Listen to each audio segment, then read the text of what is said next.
Thank you. Thank you all very much. Now, before we begin, I'm going to ask you for a favor. Not for a moment of silence, but for a moment of celebration for the extraordinary life of Governor Brendan Byrne. That's what he would have wanted. We know Brendan. He wouldn't have wanted silence. He would have wanted celebration. So let's all rise and celebrate Governor Byrne.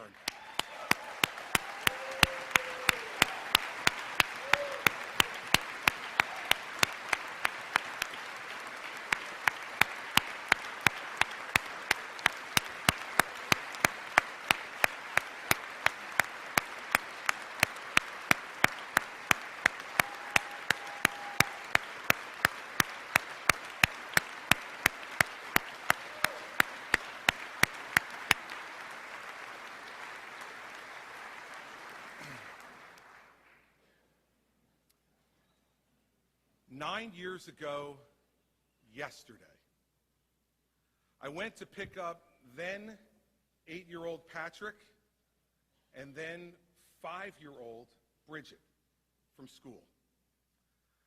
On my way out of school with them on the front lawn of the Assumption School in Morristown, I announced to the assembled media that I was a candidate for governor of New Jersey.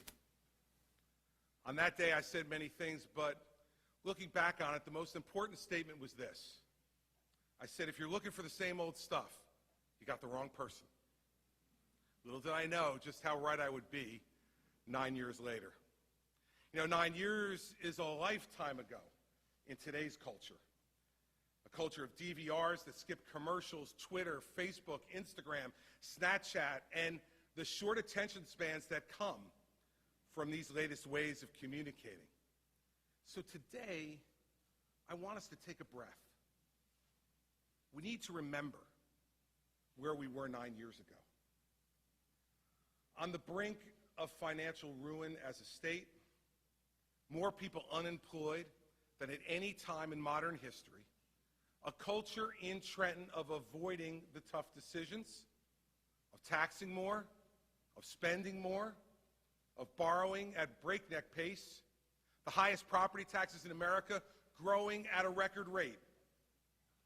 We had to have tough and plain-spoken leadership to deal with these problems. We needed to care less about being loved and more about being respected. That's why I ran for governor.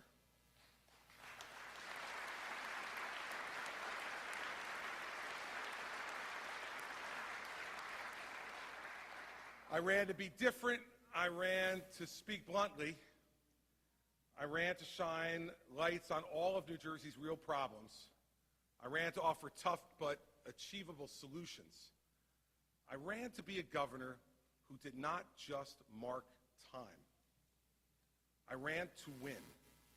I always run to win. And I ran to be a governor of consequence.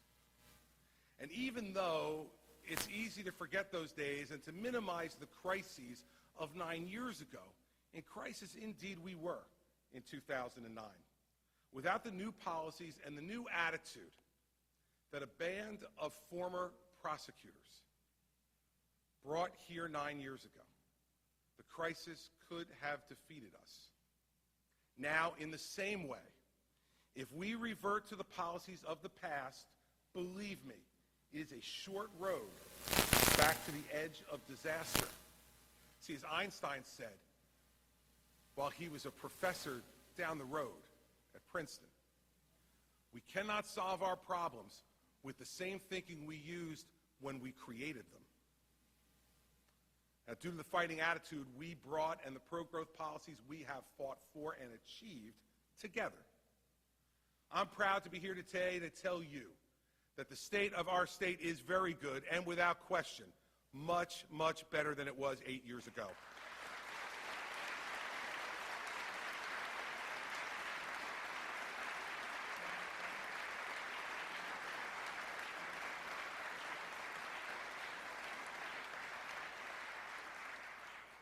Say to my friends on both sides of the aisle, the facts are the facts. 8 years ago, we inherited a state with an unemployment rate at 10%. In our 8 years, that unemployment rate was cut in half. 8 years ago, we had lost 248,000 private sector jobs, and businesses were leaving our state at a record pace. Today, 8 years later, we have helped the private sector create 334,400 new jobs. And this year, 2017, that just passed, 108,252 new businesses were created in New Jersey in 2017 alone, an all-time economic record for our state.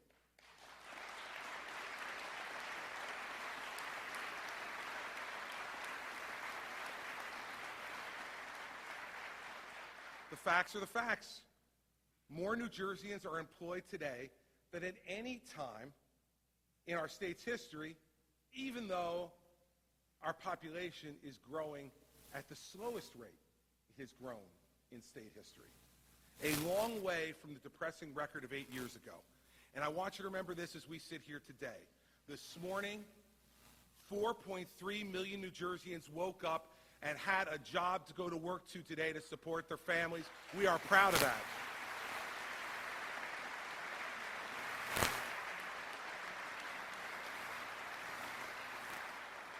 How did it happen? Where did New Jersey's economic growth and job creation come from? In 2011, together, we passed broad-based business tax cuts that led to $3 billion in lower taxes that our corporate citizens in this state plowed into job creation, putting hundreds of thousands of our citizens back to work. We took an unemployment insurance fund that was $2 billion in debt 8 years ago. We have paid off that debt in record time. We passed a constitutional amendment to prevent politicians from stealing from this fund again. And today, as we prepare to leave office, that fund is over $2 billion in surplus, not $2 billion in debt.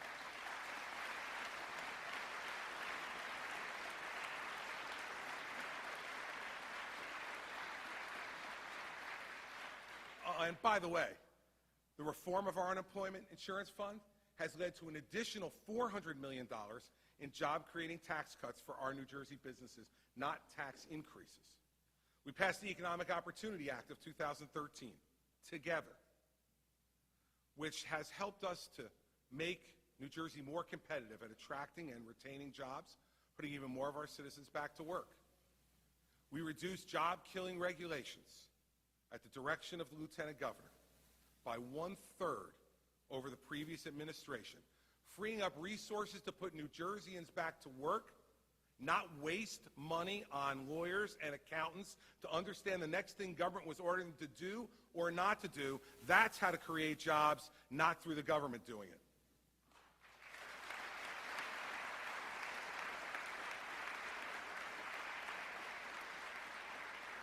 And finally, and most importantly, we held the line on new and increased taxes.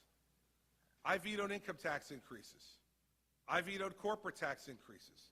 I vetoed energy tax increases. In fact, over the last 8 years, I have vetoed more tax increases than any governor in modern American history.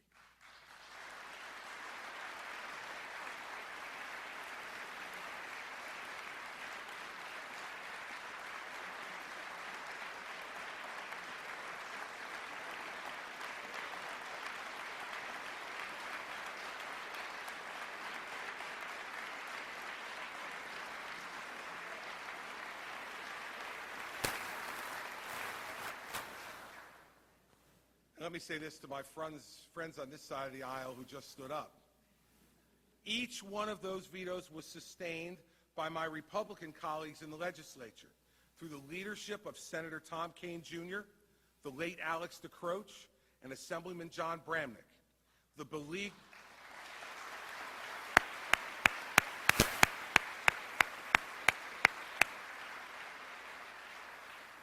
beleaguered taxpayers of New Jersey were protected for the first time in a decade from tax increases.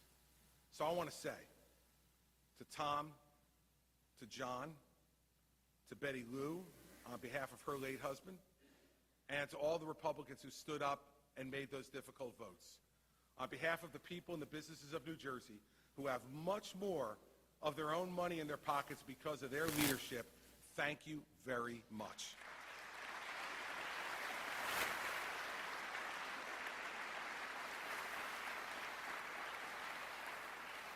You see, lower tax policies have worked to revive a moribund economy and led to 7 consecutive years of private sector job growth.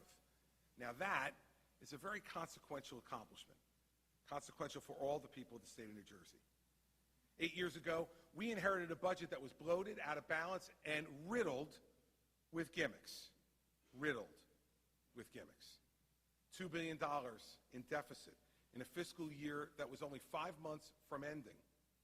A projected $11 billion deficit in the coming fiscal year, a total of $13 billion in projected deficits over our first 18 months.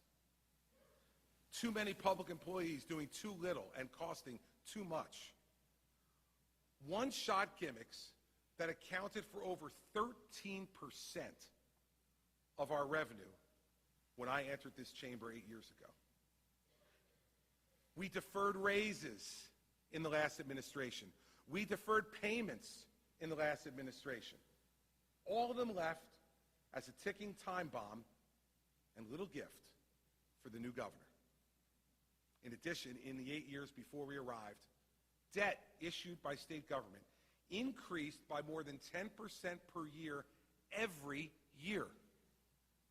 An unsustainable rate of debt. In our 8 years, we have reduced that rate of growth by 3/4 to only 2% a year over the last 8 years. We have stopped the decade of exploding debt growth initiated by our predecessors. Today, budgets have been balanced for 8 years in a row. Today, there are over 10,000 fewer state employees. Today, discretionary spending is nearly $2 billion less than it was 10 years ago.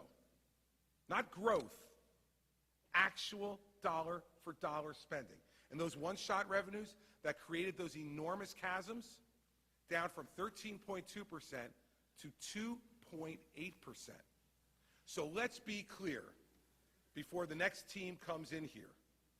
We are handing off a state that is growing jobs and a budget that is honestly balanced, unlike what we inherited 8 years ago.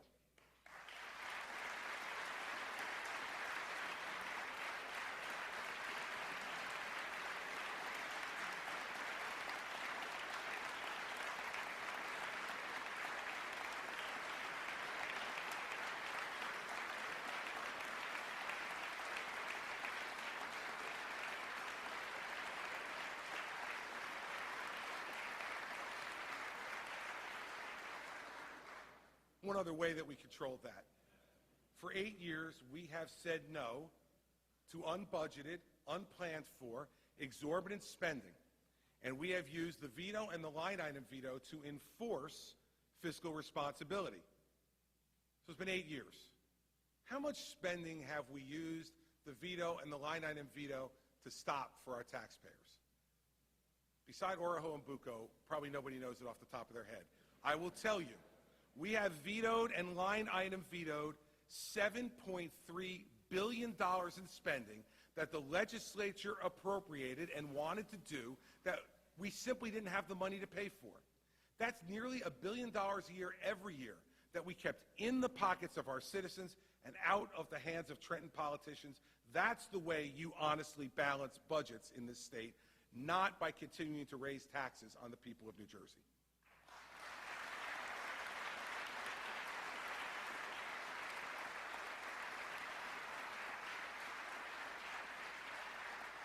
So for Governor-elect Murphy, we hand him a budget that is in balance with a surplus, not the $2 billion deficit we were handed 8 years ago.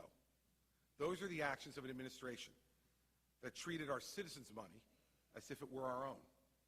Those are actions with real consequences for every taxpayer in this state. Now, while the budget crisis was the most immediate task that we faced 8 years ago, we did not win to just fix those problems. We had a vision for finally tackling the chronic problems in New Jersey.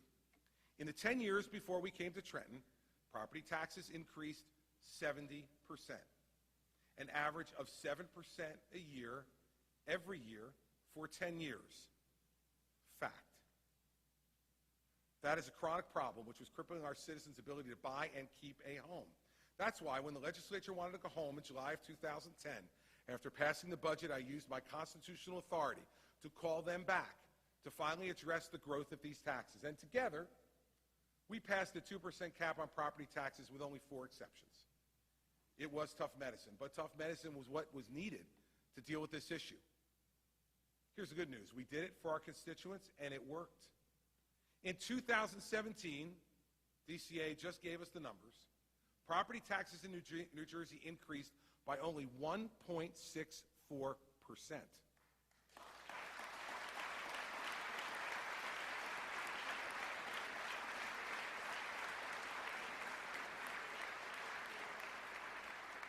So therefore, in the last 7 years, property taxes have increased an average of 1.98% per year. The 2% cap worked. Don't change it.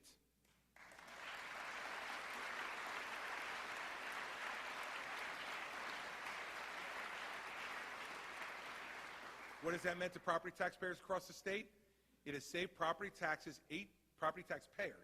$18.2 billion over the last 7 years compared to the system previously in place. $18.2 billion.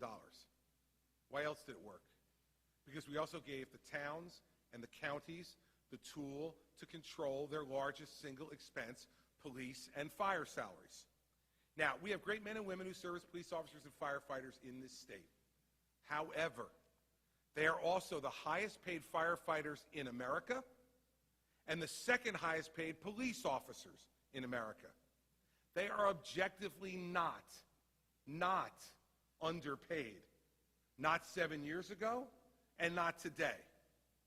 So to make the 2% cap real, we needed to cap the interest arbitration salary increases given to them every year. So we did it in a bipartisan way, twice. And it has saved over $500 million in salary increases alone over the last 7 years, which would have been paid for by higher property taxes. See, the 2% cap and the interest arbitration cap have worked. In a state that suffered with 7% property taxes every year for a decade, that is an accomplishment of consequence for every New Jersey homeowner.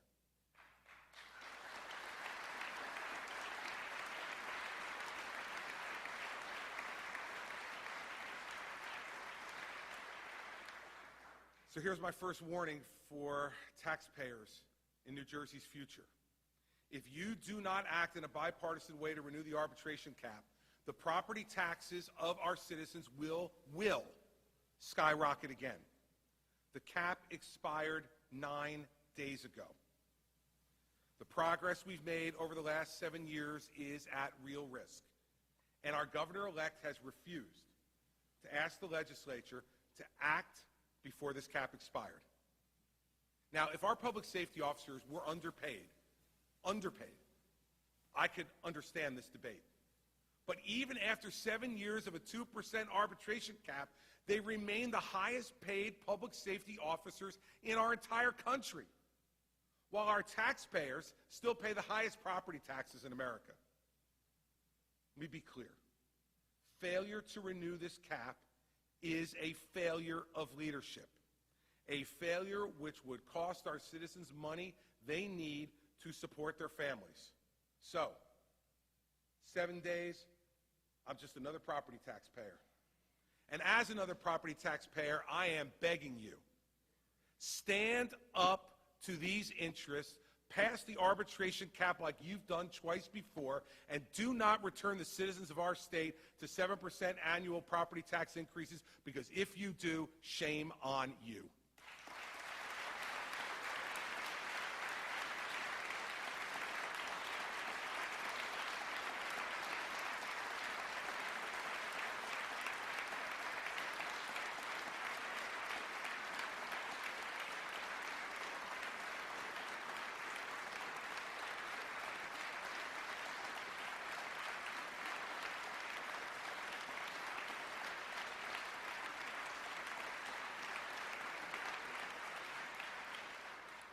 Now, when we came to Trenton, I believed that we had a higher education system which was underperforming its potential and sorely needed capital investments to expand seats and modernize technology. Governors for decades had tried to address this situation and failed to do so.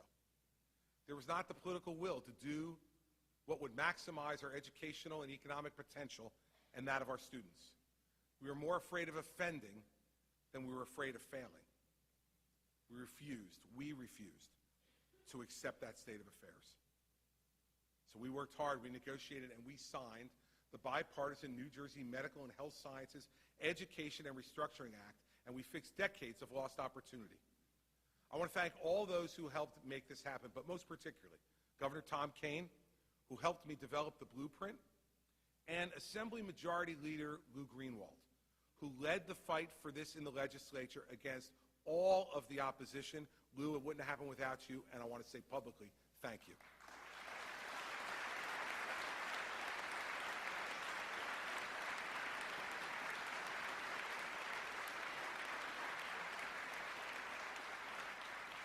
And to all the skeptics, let's review the facts. Doing this for you as much as I'm doing it for me, Lou. Here it comes. Today, Rutgers has a medical school, schools of public health, and their own cancer institute. It has gone from 55th in NIH funding to 22nd. And we rid ourselves of the corruption and the self-dealing that was going on at UMDNJ, a task I'm happy to say that I began as U.S. Attorney, and I'm proud to say that we finished as Governor. Rowan University became a public research university, gained a school of osteopathic medicine, now operates 2 medical schools, and its nationally acclaimed School of Engineering.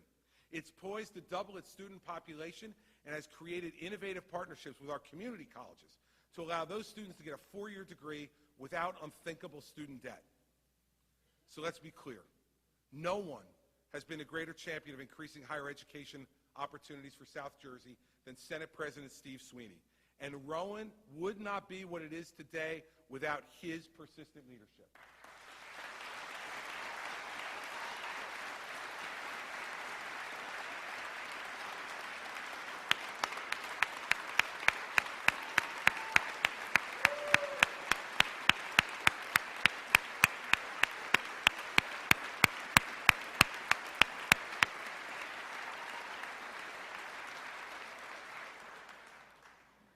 Then we needed to turn to the challenge of capital improvements to our colleges and universities.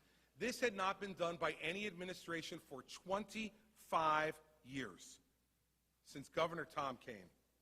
And our schools showed it through lesser facilities and higher tuitions. Together, we made the case to the people of New Jersey, and we passed the Building Our Future Bond Act, which invested $1.5 billion in public money and billions more in private and philanthropic money in expanding and modernizing our campuses all over New Jersey. Over 208 individual projects are finished and are happening, and our campuses are being transformed. So while other administrations had failed our higher education institutions for 25 years due to lack of courage and lack of funding, we refused to accept that failure. Let me tell you, nothing is more consequential to our state's economic future than educational opportunity for our citizens. We didn't play small ball, everybody. We acted together. And New Jersey's higher education system is far better today than it was 8 years ago as a result of our actions.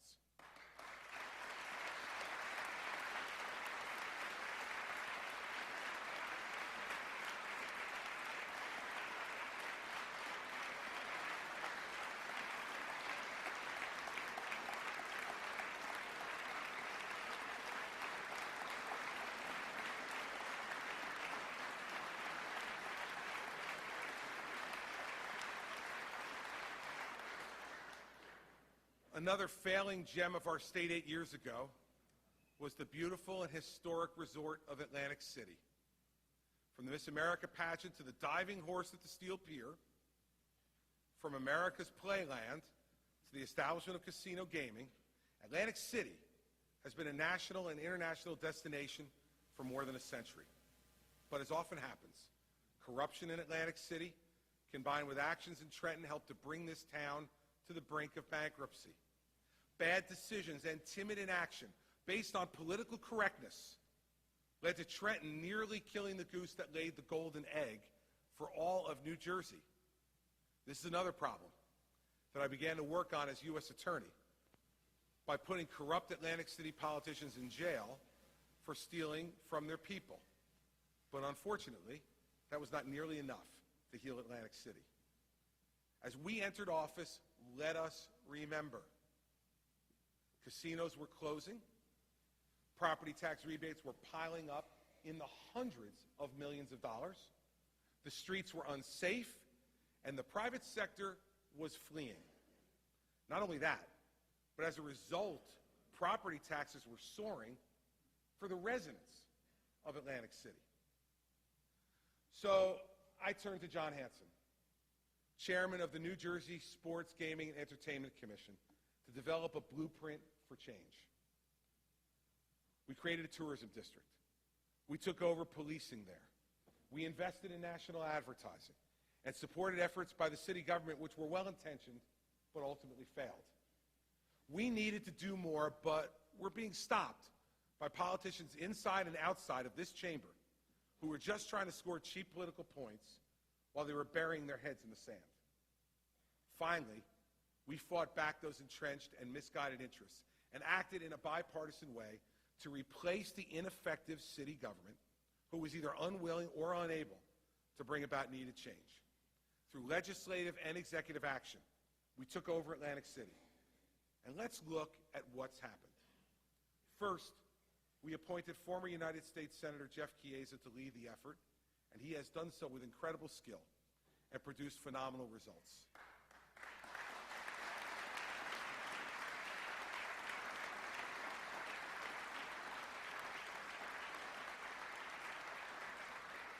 Think about this. Tax appeals were weighing down the city. $303 million was owed just to the casinos in tax rebates.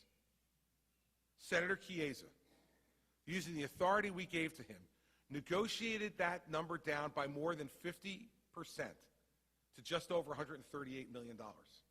In 2017, we announced, and I'm glad you're all seated for this one, an 11.4% decrease in property taxes in Atlantic City, which meant an average property tax reduction for every homeowner of $621. This was the result of our budget-cutting measures that reduced city spending by $56 million over the 2015 budget. And the good news is, with Jeff in charge, this budget will stay level in 2018 as well. He also reached a settlement with the police unions, And what's that led to? Now they're going to be 12-hour shifts in Atlantic City, reduced salaries, reduced terminal leave payments, and a reduced workforce of 252 officers. All agreements that would not have occurred without Senator Chiesa's intervention. As a result, Hard Rock is now investing hundreds of millions of dollars in redeveloping the Taj Mahal. The former Sands is being redeveloped. Revel has now been sold and will reopen under new management by the summer. Casino revenues are up. Non-casino revenues are up. Internet gaming has been established in this administration and is now thriving. The private sector is coming back to Atlantic City. And by the way, all without bankruptcy or selling public assets like the Water Authority. All things the naysayers said we would do when they were trying to scare you into not giving us the authority. Well, they were wrong then. And the opportunist politicians of both parties who now say that reversing course is necessary are just as wrong today as they were 2 years ago. Remember, the Associated Press said it, not me. The Associated Press on New Year's Day. The headline was, Atlantic City on the verge of a major revival in 2018. This will be especially true if our 6-year fight to bring sports gambling to New Jersey is successful in 2018. Now, while many experts told me to abandon this fight, we stuck with it for 6 years. And today, we await a decision by the U.S. Supreme Court, which, if we're victorious, will bolster Atlantic City even more. All of this is due to our efforts, not bowing to political correctness, not worrying about being loved today. Because if we bow to those concerns, we could easily turn this major revival into a major downturn. So today, I want to thank Mr. Hanson for 8 years of extraordinary volunteer effort on behalf of the people of New Jersey. He has done an extraordinary job. I couldn't have done it without you, John. God bless you and thank you.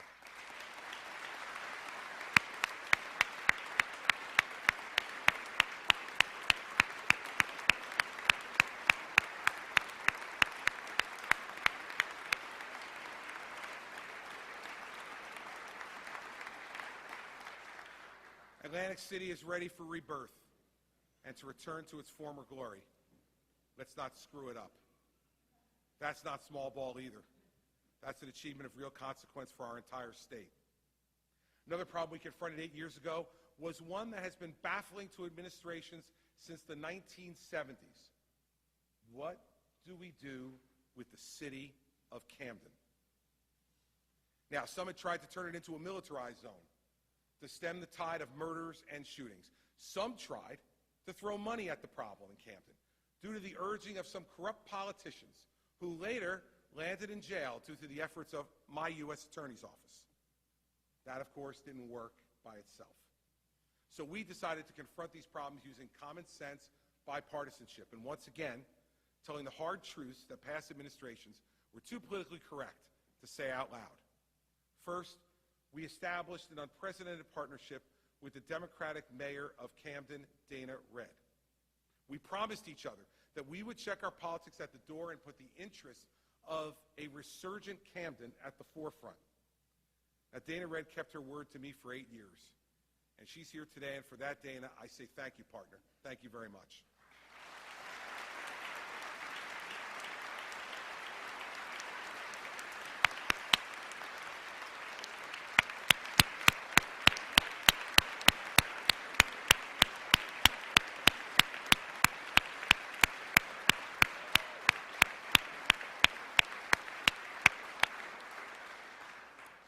Second, we then needed together to establish a plan to create the foundation of any successful city in America today.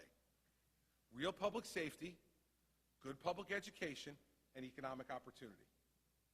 First, we attacked the issue of public safety in 2012. It had been the deadliest year in Camden history, earning it the distinction of the nation's most violent city. So what do?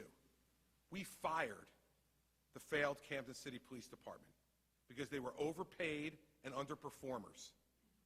Everyone knew it. No one else wanted to say it. Dana and Red and I said it. We fired them.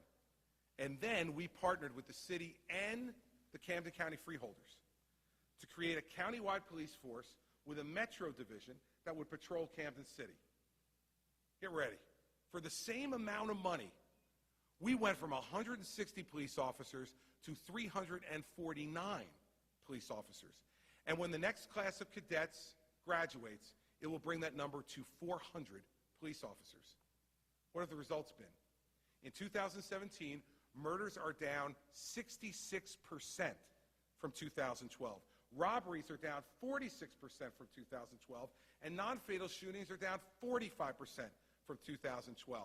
And just so you have historic context, 2017 was the lowest number of murders in Camden in more than 30 years.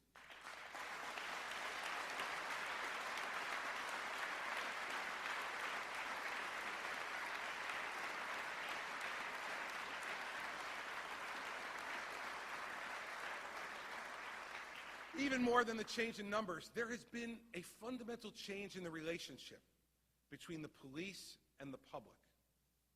While we all, in horror, watched violence erupt in Ferguson, Missouri, there was no such violence in Camden.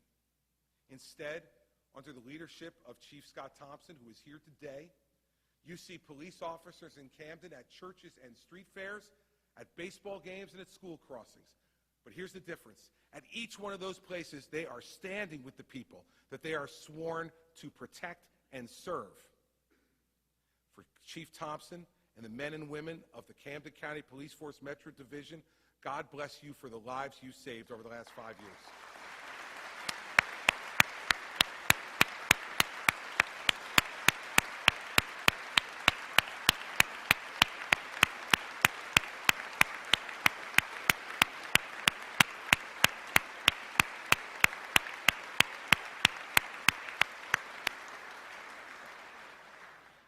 Next, we needed to change the failing Camden public schools.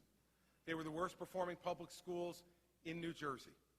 They had 4 of the 5 lowest performing schools in New Jersey. And unlike the takeover of the Newark schools decades earlier, we worked with the school district and effectuated an agreed-upon partnership. Working with the community, we picked a dynamic new superintendent, Payman Rahanafard. We began a school-by-school evaluation with the goal of improving education in every classroom. We closed schools that didn't work. We opened 3 new charter schools, 3 new Renaissance schools, and significantly cut back a wasteful central office staff. Since these changes have been made, the results have been astonishing. 5 years. In 5 years, the graduation rates have gone from 49% to 70%.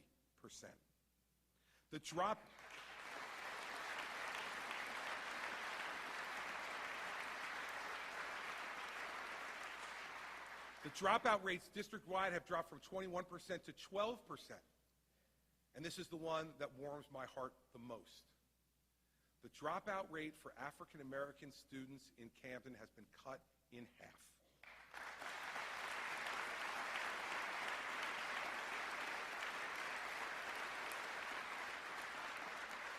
And to those who believe that just throwing money at public education is what will fix it, Camden is the proof.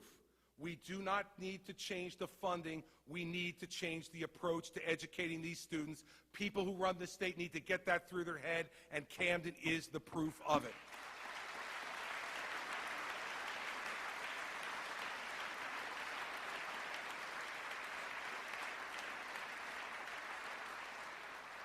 Of course, there's still more to do, but a good public education is now very possible for most Camden students, something we clearly couldn't have said 5 years ago.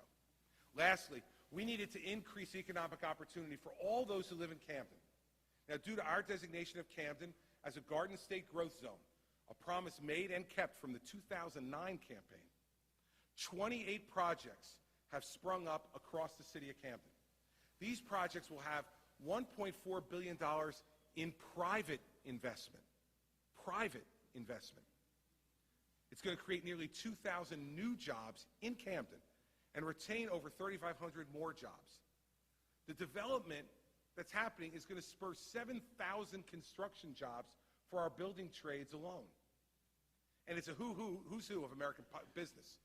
Holtec, Cooper MD Anderson Cancer Center, Philadelphia 76ers, Subaru of America, American Water, EMR Eastern, Lockheed Martin, Cooper University Health, and the new $700 million Camden Waterfront project, which will have office space, residential units, and a hotel.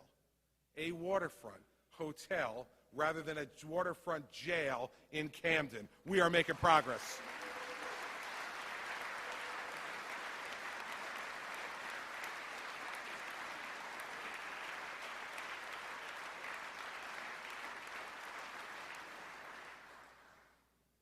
Words I never thought I'd say from behind this podium. Business is booming in Camden. Business is booming in Camden. And by the way, so is Rutgers University, who's adding a number of buildings to its Camden campus and expanding opportunity for students there each and every day. The rebirth of Camden is happening, Dana. It's happening. What we envisioned 8 years ago is happening. And not with government giveaways or tanks in the street, but with a bipartisan spirit and a can-do attitude. Now, a lot of people have been responsible for this rebirth, but one person has never wavered in his belief in this city. I want to tell you, none of this could have been accomplished without the relentless will of George Norcross.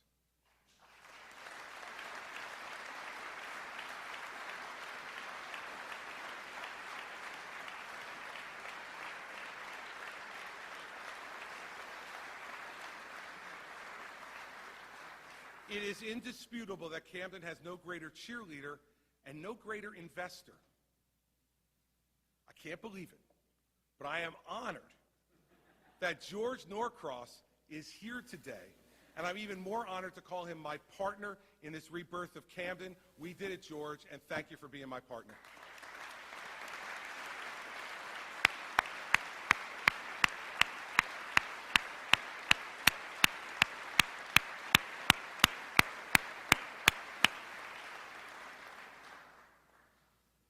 For those of you who have known me for a long time, some of you sitting on the floor here, some of you in the gallery, when the truth be told, you know that my happiest days in public life were when I had the honor of leading federal law enforcement in New Jersey as the U.S. Attorney. They were my happiest times because I just had one simple task: ensuring that justice was done for the people of New Jersey. So when I became governor, it became so clear to me that our state criminal justice system needed major reform. The system was less effective than it should have been in preventing violent crime, and much too harsh on those whose nonviolent acts were being unduly punished.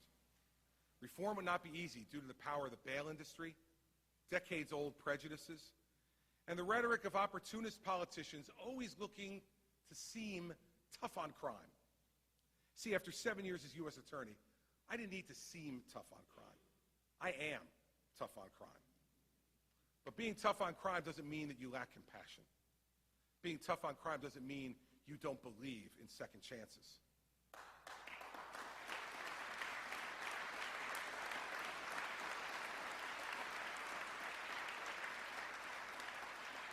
Once again, bipartisan cooperation was the path to success. Let me tell you a story. 16 years ago, I met the smart, articulate wife of United States Marshal Glenn Cunningham. Now, for those of you who knew them in those days, she was his partner in every way. They truly made a dynamic duo. He became a mentor of mine and later the mayor of Jersey City and a state senator. Glenn Cunningham was a great public servant, but I am sure he is bursting with pride from heaven as he watches his wife, my friend, Senator Sandy Cunningham. Together, we have crafted criminal justice reform which got the only A rating in the nation, and that is becoming a role model for other states that has gotten broad approval from all of you. See, release from jail pending trial is now no longer based on how much money you have, but on the seriousness of the accusations against you and your own criminal record. No longer can a repeat violent offender be released and terrify his victims or his old neighborhood because he has millions of dollars in cash to post bail. By the same token, no longer must you stay in jail for minor offenses longer than you would have if you'd actually be convicted of the crime which you're accused of committing, just because your family doesn't have $500 to post bail. And no longer can an employer make a job applicant with a criminal record check a box and end their chances of redemptive employment. Because together, we ban the box in New Jersey. Crimes of our youth can now be expunged in 3 years, adult crimes in 6 years, and many more crimes are eligible for life-changing expungement.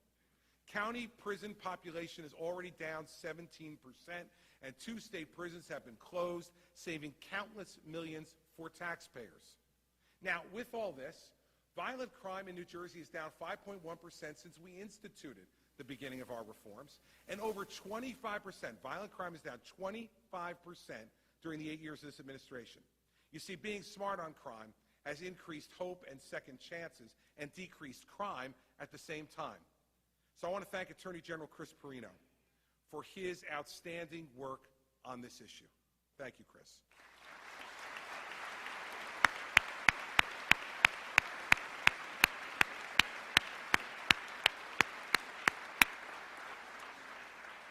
Most of all, I want to thank my friend of 16 years, Sandy Cunningham.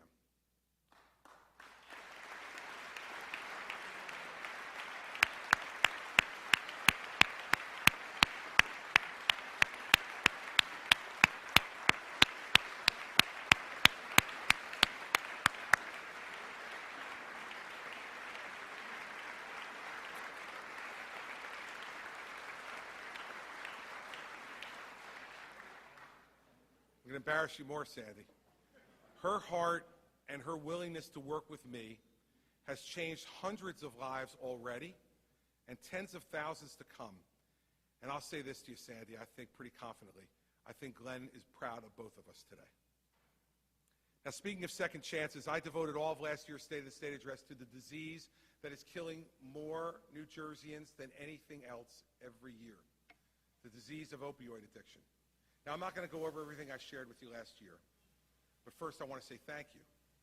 I challenged you last year to pass groundbreaking legislation immediately, and you did. But we're still losing too many of our citizens to this disease. But now, at least, we're taking concrete steps to try to turn back the tide of death and suffering. New Jersey now has the nation's strongest limit on opioid prescriptions. And since we implemented our new restrictions in March, just in March, those prescriptions have decreased by over 15% in New Jersey. It's working. We established state sharing in our prescription monitoring program in 2014. We were the first state to do it. We shared with our neighbors in Delaware. No one else was sharing this information at that time. Since then, due to the push from New Jersey, we have 15 more additional partners sharing information with us, including now all of our neighboring states, New York, Pennsylvania, Connecticut, and Delaware. So is the prescription monitoring program and its sharing working? Well, listen to the numbers. Back in 2015, we only had 198,000 cross-border requests into the system.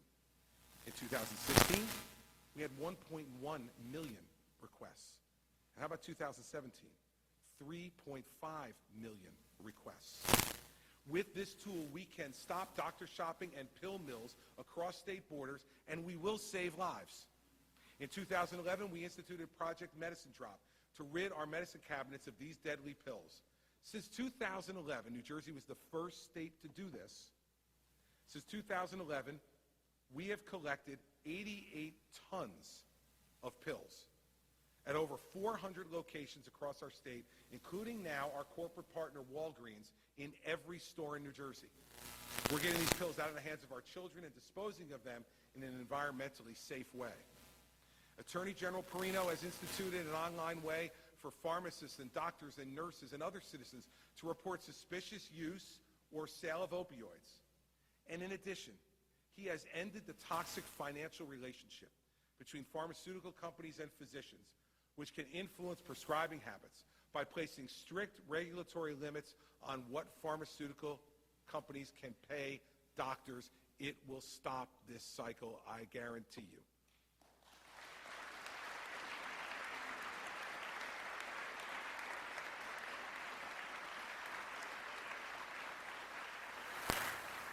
That's not all. We've expanded the availability of Narcan statewide. We expanded Medicaid. We obtained a waiver from the federal government to open more treatment beds. We have connected patients with recovery coaches in every county in this state following their drug overdoses. We've converted a state prison to an inpatient drug treatment facility, and we've made drug court available in every corner of this state, all in the last 8 years.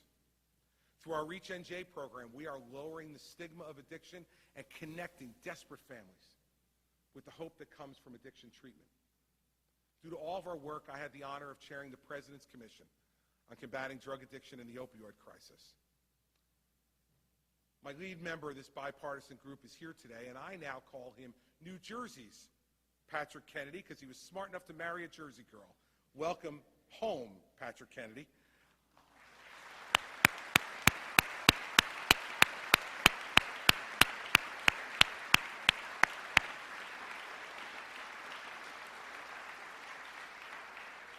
Patrick and I, together with Professor Madras and Governor Cooper and Governor Baker and Attorney General Bondi, we presented 65 comprehensive recommendations to the President, and just last week, the White House announced that they have accepted each and every one of our 65 recommendations and are now moving towards implementation.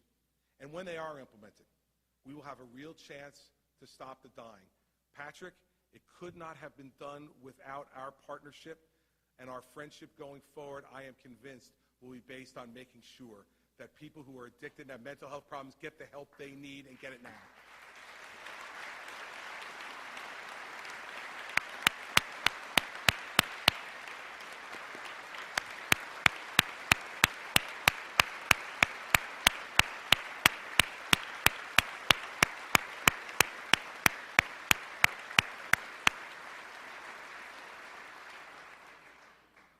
Because I don't want you to ever forget, ever forget. 175 people a day are dying in America every day. A 9/11 every 2.5 weeks. I am proud that we have planted New Jersey's flag on the side of hope and treatment and recovery. Believe me, I can tell you, we are truly leading the nation on this issue.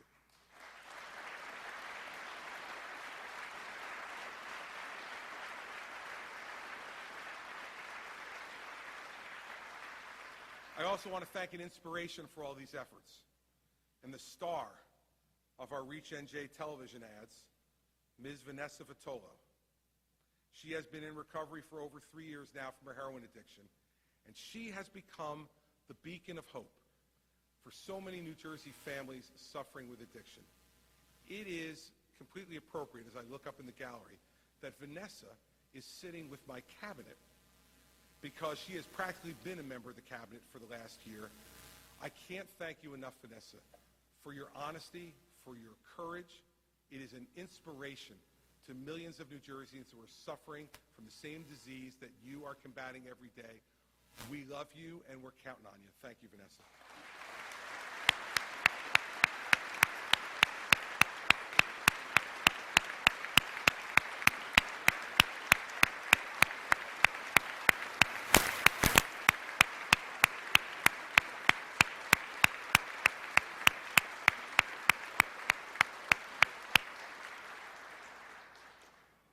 New Jersey's infrastructure and the Transportation Trust Fund, which supports it, has been on autopilot since 1988. That was the last time any major changes to the program were made, the last time the funding sources were directly addressed. When I became governor, I made a commitment to the building trades and the business community that during my 8 years as governor, I would be the first governor in 25 years to responsibly expand infrastructure spending. See, I had some demands of my own. I wanted more than the usual 5-year plan for infrastructure investment. I wanted the TTF to stop being a political football for both parties. I wanted a plan that significantly increased our expenditures on infrastructure. I wanted a plan that constitutionally dedicated every penny of the gas tax. And I wanted a plan that also represented tax fairness to the people of New Jersey. Glad to tell all of you that together we reached every one of those goals. And our next governor, no matter how long he serves, will not have to reauthorize the TTF during his tenure. We crafted a plan where both commuters and taxpayers win. So what do we have? We have an 8-year plan, the longest in the history of the TTF. We have an 8-year plan which will spend $16 billion in state funds. That increases infrastructure spending in this state by 25%. We increased the gas tax, and the voters constitutionally dedicated every penny of it for only infrastructure spending. And we devised a plan that actually lowers taxes on the citizens of New Jersey. Can't believe I'm going to look right at my Democratic friends for this one, because I want to remind you what you did with me. Look up, Lou. I'm talking to you. Look at my Democratic friends. Together, we lowered the sales tax. Together, we exempted $100,000 in retirement income from state income tax for our seniors. Together, we honored our veterans by giving them a significant tax exemption. And together, finally and most importantly, we went from the most punitive death tax in America to no death tax at all. No longer will our seniors have to move to another state to avoid this onerous tax. We did it all together.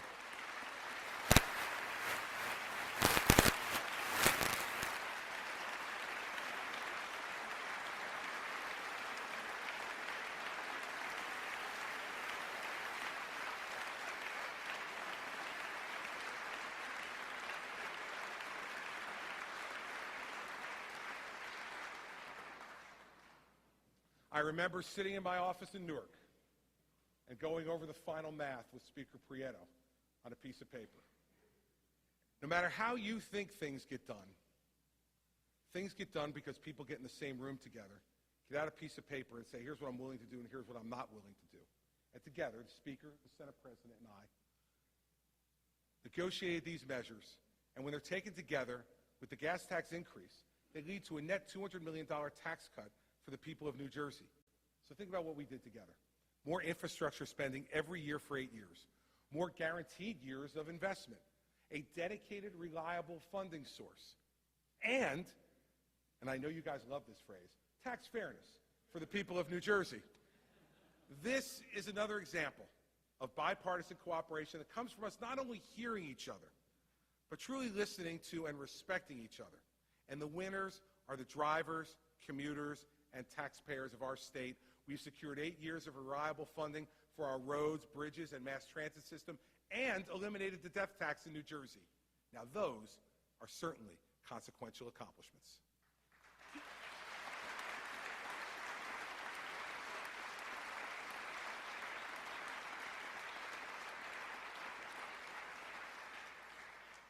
October 29th, 2012. For New Jerseyans, that is a date none of us will ever forget. Superstorm Sandy changed New Jersey forever, and it changed me too. You see, no person can see the destruction to lives and property that I personally witnessed every day for months across my home state and not be dramatically changed. The pain, the suffering, and the raw emotion of our citizens made me promise that I would do all that I could to recover from that day and rebuild our state as strongly and as quickly as possible. Whenever I'm asked what I'm most proud of in these last 8 years, I say it very simply. It's the days and weeks, months, and years since Sandy and the way our government handled it. The results were not always perfect. You know, they never are perfect. But I'll tell you what was perfect. The effort, the compassion, and the focus of all the people in our administration every day for over 5 years. 365,000 homes significantly damaged or destroyed. Roadways in every corner of the state destroyed or impassable. 2/3 of the state without power for more than 2 weeks. Only a handful of gas stations opened. No water treatment or wastewater treatment plants operational across the state. Shelters that needed to be staffed and supplied to keep people alive. Thousands of tons of debris strewn throughout the state. People wet and tired and cold and scared. Leadership was needed. And leadership was provided from every sector of our state and our nation. Nonprofits, faith-based organizations, governmental entities, all answered our call for help. We were grateful then, and we are still grateful today. As a state government, we devised and operated individual programs, 97 new programs focused on housing, on schools, on insurance claims, on small business, on mental health, on social services, on family support, on local and county government services, on energy restoration, on food supply, on fuel supply, and dozens of others. We stood them up where they never existed before October 29, 2012. This has never been done before on this scale in our state. There's no blueprint that they leave you in the top desk drawer when you get this job to deal with this. We started from scratch by responding to the needs of our people. We facilitated the removal with our towns and counties of over 8 million cubic yards of storm debris. Now, we had lots of fun with that back then. Hearings, all kinds of crazy stuff. Now that we have some perspective and the politics of the moment is cooled, let me give you the facts on storm debris removal real quickly. It was completed within 100 days of the storm by the private contractors we hired at $50 per cubic yard. Let us compare that not to Louisiana, not to Mississippi, not to Florida. Let's compare that to New York and the same storm, who hired the Army Corps of Engineers to do the job. They paid $100 a cubic yard, double the cost for 1/8 of the debris, and it took twice as long to remove it. So let's make the record clear. We saved time and money for the people of New Jersey. That's the only way the recovery can start, is when the debris is removed. And we did it efficiently, effectively, and with a cost savings. Now, 5 years later, 85% of all families who applied for housing help are back in their pre-Sandy homes.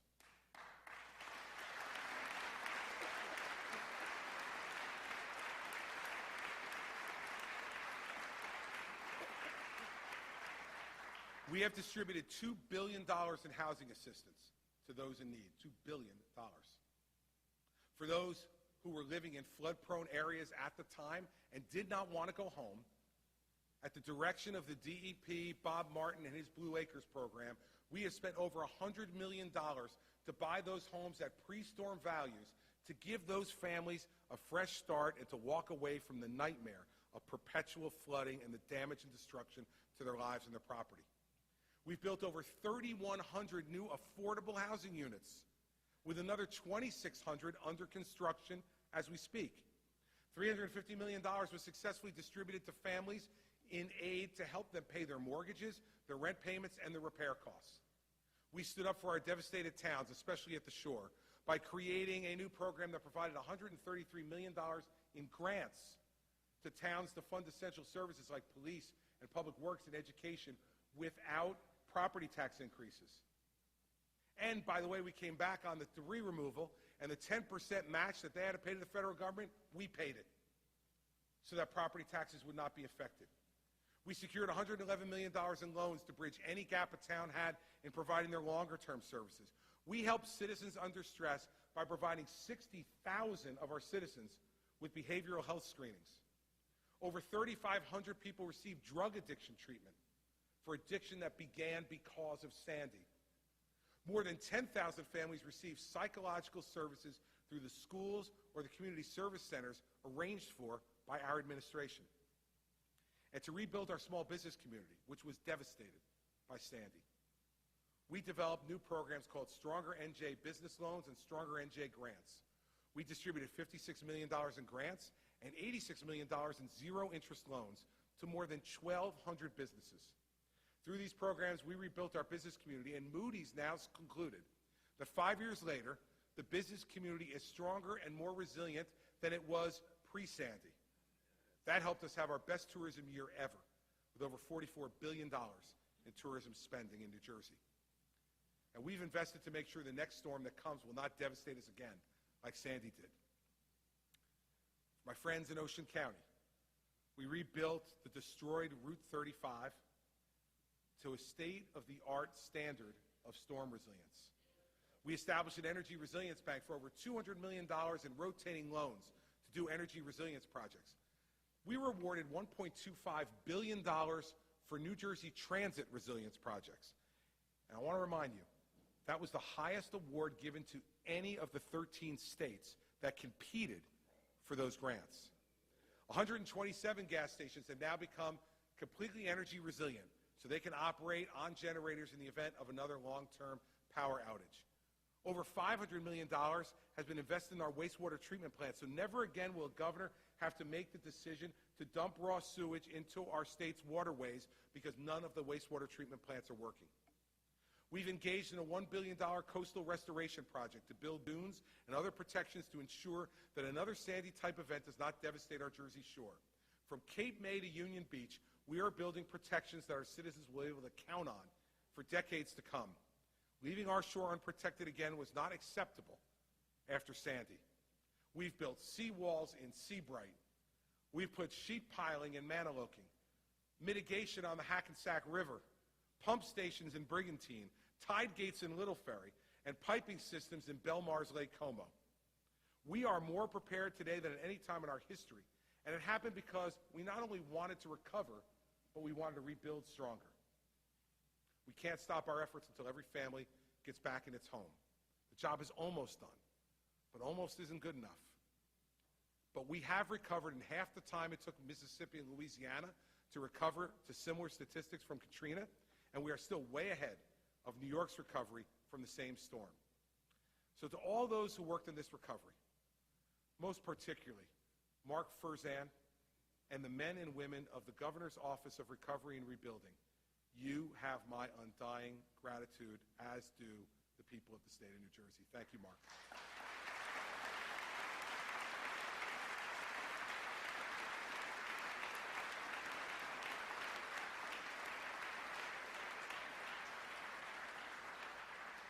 Superstorm Sandy was a defining moment of our last 8 years. It was our greatest challenge, and it provided us with our most satisfying personal and professional moments. All New Jersey proved we were, in fact, stronger than the storm. You can sing the song to yourselves. A smart politically balanced, and fully staffed judiciary should be the goal of every governor. It certainly was mine. And we worked hard to make sure the law was followed and that justice was available to all of our citizens. You may not know this, but state law requires that there be an equal distribution between Republicans and Democrats on our Superior Court. That law was blatantly being ignored for years when we arrived in Trenton. When I arrived here, there were 31 more Democrats than Republicans on the state court bench. So we fought not only to appoint better judges, but to ensure the political balance that our law requires. While this did lead to a few moments of strife, in the end,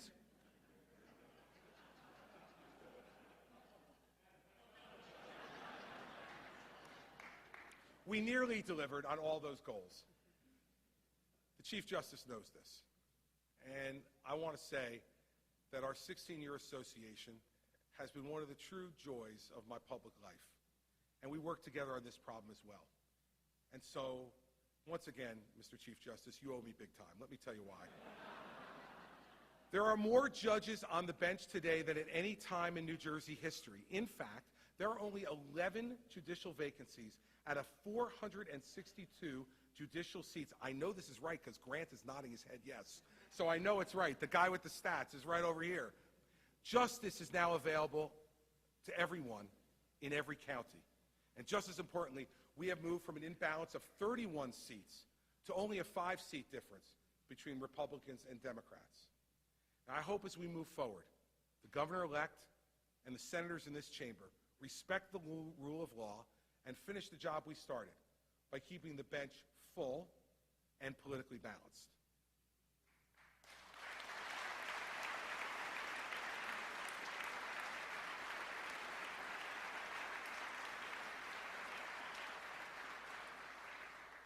No state of the state would be complete, particularly not a state of the state of mind.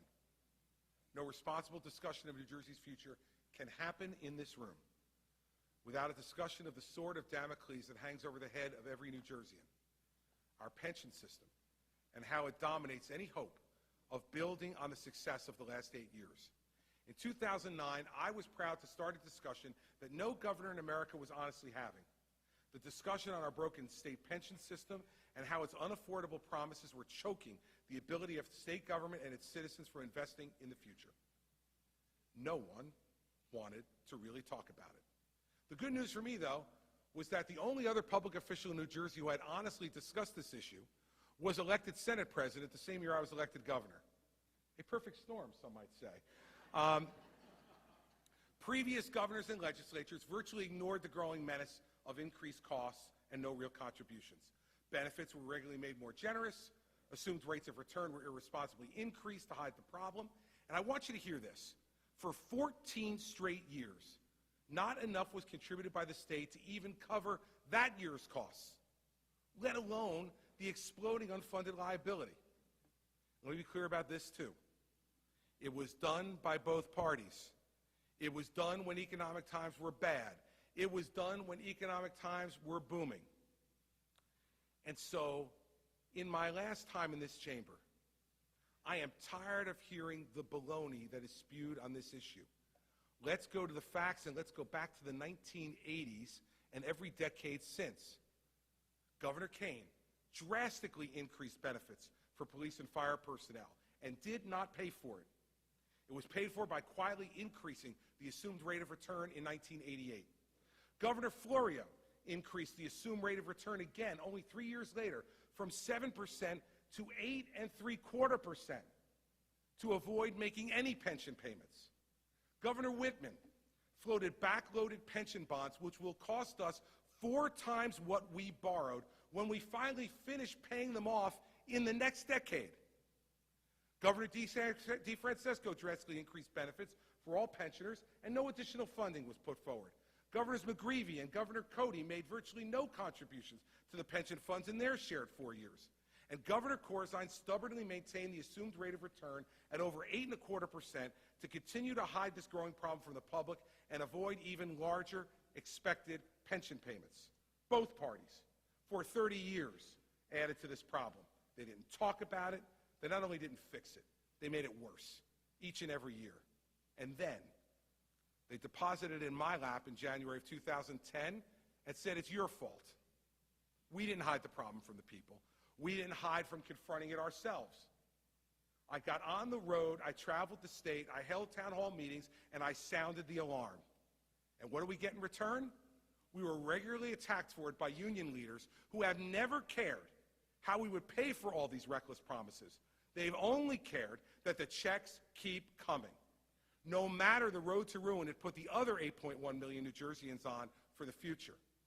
So what did we do?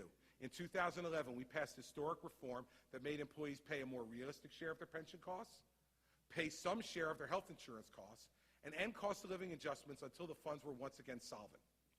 These reforms will save $120 billion for the system over 30 years and have staved off, for the time being, the insolvency of the system. While the state had to adjust our payment plan from 1/7 to 1/10 per year, the reforms made sense then, and they make even more sense now. But we didn't stop there. To further secure the system, we dedicated the lottery to the pension system for the next 30 years. This dedication, along with the state's payments, will get the funds to 90% funded within 30 years. And it's another step this administration took to secure the pension system. We also have made unprecedented cash contributions to the pension system. In our 8 years, we have contributed $8.8 billion in cash to the system. This represents 2.5 times more than the last 5 governors before me combined. If such contributions had been being made all along, our problems would almost be non-existent. We also took a diversified, professional, and bipartisan approach to investing these funds for the last 8 years under Republican Bob Grady and Democrat Tom Byrne, who is with us here today. Our returns have beaten those of most public plans, even while taking less risk than 90% of them. That is the fact. Here's another one. The market value of the fund since February of 2010 has increased by $10 billion, even though in the last 8 years we've paid out $70 billion in benefits. But despite all of this, 2 things remain true. We still have a big problem to tackle, and that problem will only be solved by making these benefits more realistic for both pensions and health insurance. A bipartisan commission has laid out a plan that can and will work if you all finally have the will to implement it. If we do not, let me assure you that there are not enough taxes to raise or programs to cut to feed the insatiable beast of public employee pensions and Platinum Plus health benefits. And let me assure you of one other thing. No matter what you do, unless it involves complete capitulation, you will be vilified by the public union leaders. Now, we've seen that play out with me for 8 years. And for my Democratic friends, if you think you're immune, I'm sure your attention was drawn to a small legislative race this year. Let me tell you about these folks. Their actions speak louder than their words or their money ever can. If you don't believe me, let's review the record one more time. The facts. More money contributed than the last 5 governors combined. The lottery completely dedicated to the pensions.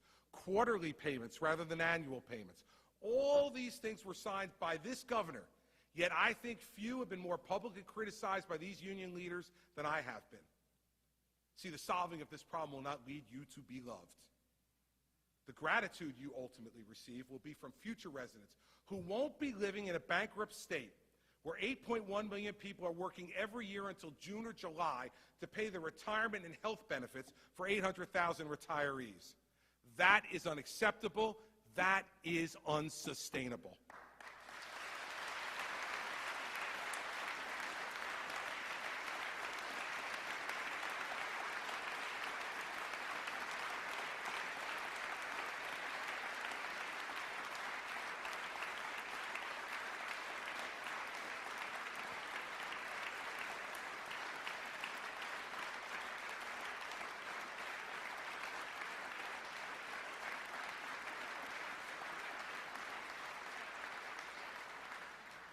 The choice before you is clear, but it's tough. Let me advise you, the failure to act option is running out of time. I have put every ounce of political capital I ever had on the line to bring about the changes we have made, and I don't regret 1 minute of it. To despite the impact it's had on my political standing. I've tried to live by the words of Winston Churchill when he said, "Success is not final and failure is not fatal. The courage to continue is what counts." Continue I have done for 8 years on this issue, and I pray for our state today that you will do the very same thing in the months and years ahead. Today, and I know Loretta keeps count of this, today is my 2,913th day as governor of New Jersey. Big calendar in her office. I have loved the job, and I am so grateful to all the people of New Jersey for giving me the chance to serve the state where I was born and raised and where my 4 children were born and raised. I wish Governor-elect Murphy and his family every success and every joy that is possible for them over the next 4 years. Next Tuesday at noon, he'll be my governor too. His success will be our success. And I hope for him and our state nothing but blue skies ahead for the next 4 years. Now, when you have this job, though, it can be lonely. But if you're lucky, you're never really alone.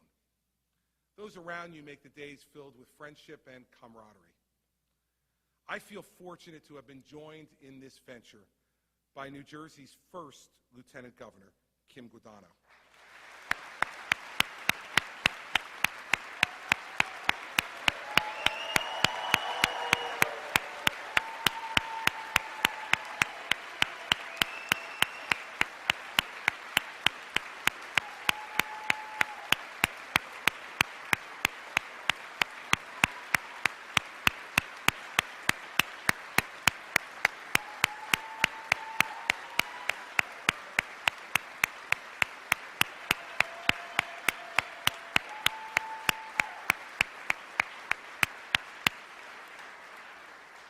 Think about what she's done.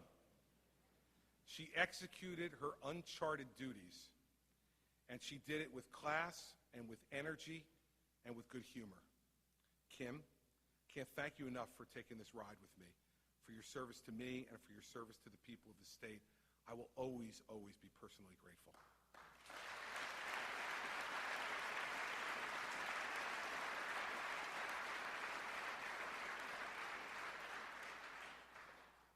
I've been fortunate to have at the helm of one of the other co-equal branches of government a person who approached his job in the same way I approached mine, with passion, with vigor, with emotion, with resolve, with stubbornness, and with at times some pretty colorful language. The achievements I spoke of today would not have been possible without a person of goodwill and honesty and character to fight with and to make deals with and to have fun with these last 8 years. Senate President Steve Sweeney is a great leader, but he's an even a better man. I've enjoyed our 8-year journey, and I will miss our early morning phone calls. But most of all, I mean this from the heart, Steve, I am happy and relieved that as I depart, that you will remain right in that chair to help ensure the safety and success of New Jersey's future. Thank you, my friend.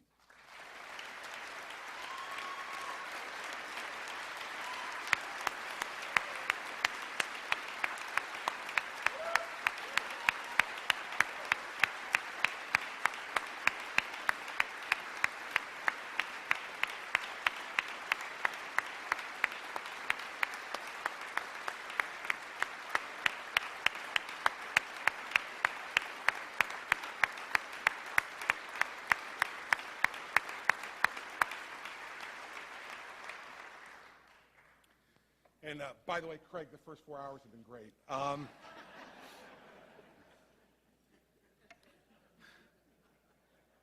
There are not words sufficient. There are not words sufficient to thank your family for what they endure and support and tolerate when someone they love serves as governor. It has been a true joy to have my dad at 84 years old to be here to witness every day of these last 8 years and to represent himself and my mom. Thanks for being a wonderful father.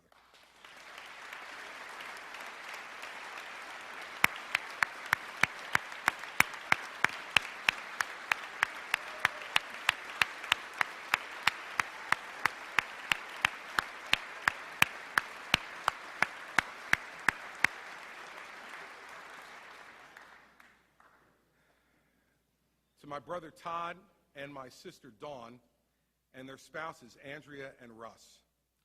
Thanks for always understanding the missed events and the missed phone calls, and for never, ever holding it against me. You made this a lot easier, and thank you both very, very much.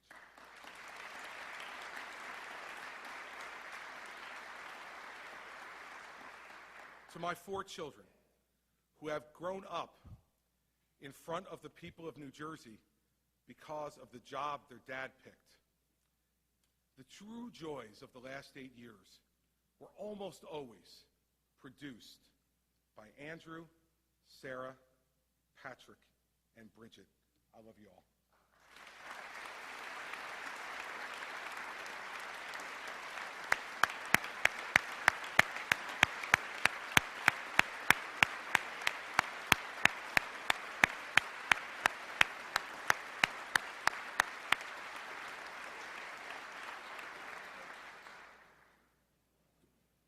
To my wife of 31 years, can you imagine putting up with me for 31 years? Loretta's shaking her head, Mary Pat. There's the shocker of the day. The mother of our children and our incredibly classy and energetic First Lady, Mary Pat.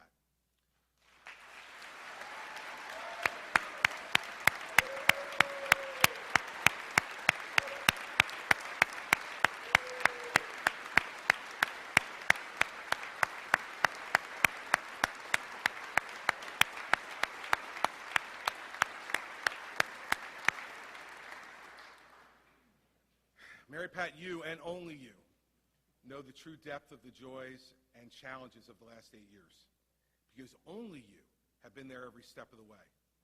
Thanks for each of those steps, and thanks even more for your love and for your understanding. It wasn't possible without you. Now,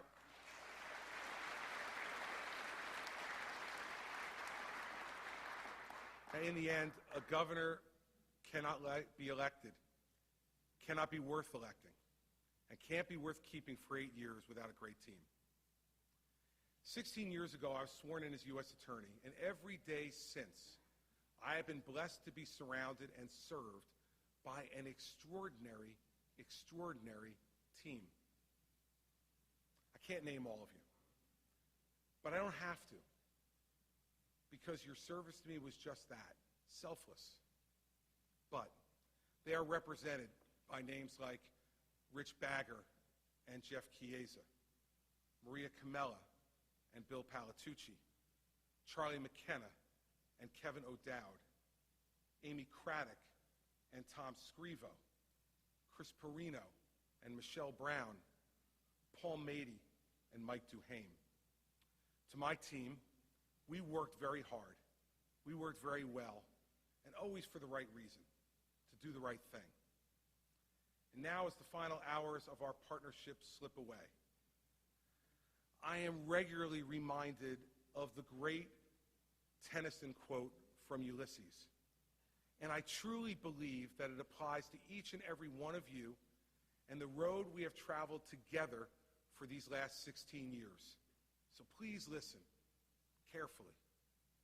Though much is taken, much abides. And though we are not now that strength which in old days moved heaven and earth, that which we are, we are. One equal temper of heroic hearts, made weak by time and fate, but strong in will, to strive, to seek, to find, and never, never to yield. For me and the team I brought with me to this place 8 years ago, that sums up what we came here to do, to strive, to win for the people we serve, to seek that which is good and right in all that we do, to find solutions to problems that no one could solve before us, and never, never to yield, not to pressure or polls, not to lies or puffery, not to partisanship or that old phrase that's never been done here before. I leave you today grateful, happy, and a better man than I was when I walked in here for the first time 8 years ago. For that and so much more, I thank you. But most of all, I thank the wonderful people of the great state of New Jersey. I came to this job 8 years ago proud to be one of you. I leave it next week even prouder to be one of you. God bless you and farewell.